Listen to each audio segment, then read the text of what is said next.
Hello friends, today I am going to tell you how you can unlock the password of your Android phone. If you have forgotten the password of your Android phone, then this video is for you. You need to open this website passfab.com. After opening it, you need to go to this phone unlocker. Then you need to scroll down and click on Android screen unlocker. Here you can go for free trial and you can just click on this and download this software. I have already downloaded it for my Windows. This is a software which I have downloaded in my system. You need to first click on remove screen lock.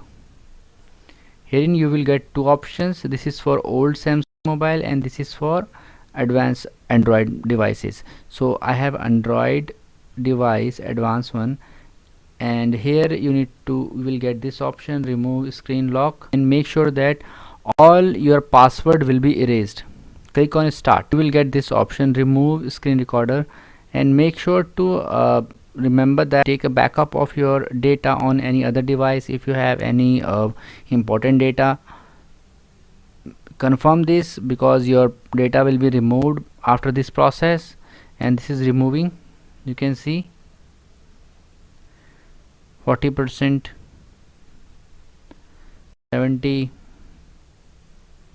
now 100% data removed. Now this screen is showing.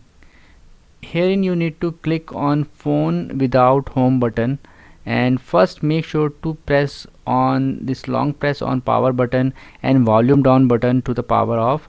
After turning off the device, press and hold the volume up button. If you have any other phone like Vivo or any other, you will get that thing. In the screen display installing system update or NIC command, the device will enter the recovery mode automatically. Now use the volume buttons to navigate and wipe data factory reset, and press the power button to confirm. Select yes and click the power button to restart the device. After selecting the wipe cache partition, click yes to confirm. Select option reboot system now and click the power button to confirm, and done. Your password is successfully removed from your device. But remember this thing, you need to log in with the same email ID which you have used before. So if you do not remember that email ID, then it will not be done. I hope you remember that email ID. Now this video is complete, and I hope you will be able to remove the passcode of your Android mobile. In case you still face any problem, just comment below and I will give you a prompt reply. If you like this video, just hit on the like button and subscribe my channel friends. Take care.